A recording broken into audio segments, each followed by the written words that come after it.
না দেখুন, high court, supreme court, অনেকে এই মামলা নিয়ে সাধারণ মানুষও যাবেন যারা ক্ষতিগ্রস্ত।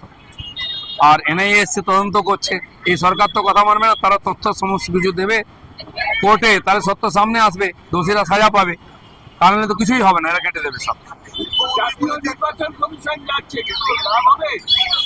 না না, যে যে সংস্থাগুলি আছে এইসব দেখার জন্য প্রত্যেকের আসার দরকার আছে, কারণ 1 বছরের মধ্যে নির্বাচন আছে।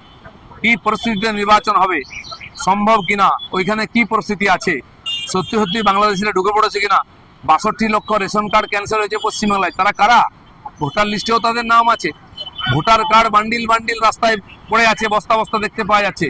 কি ধরনের প্রশাসন চলছে, নির্বাচন কমিশনের দেখার দরকার আছে। কেন্দ্র সরকার দেখছে, এনআইএ আসবে কিনা তারা ঠিক করবেন, আসা উচিত। মুখ্যমন্ত্রী আজকে বলেছেন যে আগামী 1 বছর ধৈর্য ধরে থাকতে কেন্দ্রের সরকার পরিবর্তন 4 বছর থেকে তো আপনার সম্বন্ধে লোকের ধৈর্যের বাঁধ ভেঙে গেছে।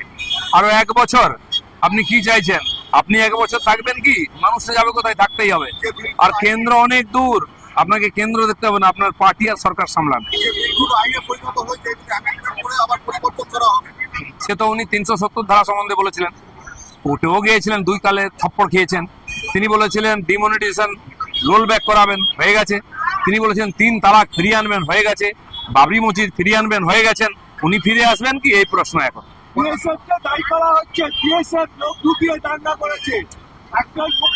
ওনারই প্রশাসন বিএসএফ কে ডেকে নিয়েছিল।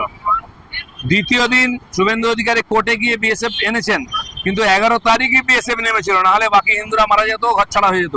তার প্রশাসন পুলিশ ডেকে নিয়েছে, একসঙ্গে মার্চ করেছে। তো উনি কেন ডেকেছিলেন? দুমুখ সাপ কেন?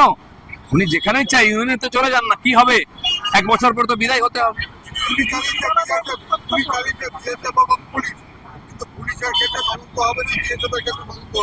যদি পুলিশ বিএসএফ কে একটু সাহায্য করতো, এই ভেতরে ভেতরে পকেটে যেখানে ঘর বাড়ি পোড়ানো হলো, জ্বালানো হলো, মারা হলো, যদি বিএসএফ কে নিয়ে যেত, সেই ক্ষতিগুলো হতো না। সেই জন্য পুলিশের বিভিন্ন তদন্ত হোক।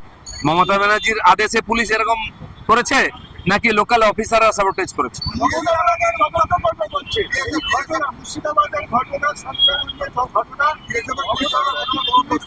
আজ পর্যন্ত মমতা ব্যানার্জির কোন তদন্ত কমিটি, সিট বা এই যে স্পেশাল যে টাস্ক ফোর্স তৈরি হয়, তার কোনো রিপোর্ট এসেছে? তারপরে কোনোদিন কোনো অ্যাক্টিভিটি কারবাই হয়েছে? মমতা ব্যানার্জি ডপের চপ শোনাচ্ছেন সবাই।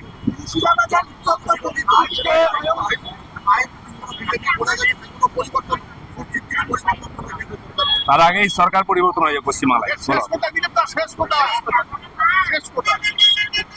শেষ হবে এই সরকারের বিসর্জনের মাধ্যমে। উত্তরপ্রদেশ, বিহারে 20 বছর আগে এরকম প্রশ্ন ছিল, হিন্দুরা পলায়ন করতো ছেড়ে। আজ হয়েছে?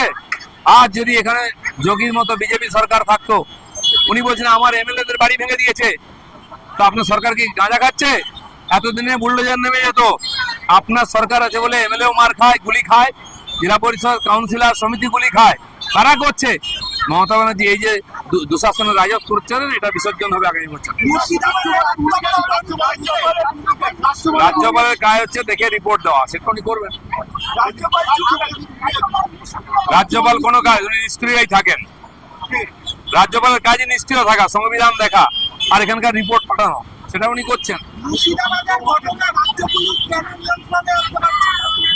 পারবে না নয়, আনবে না।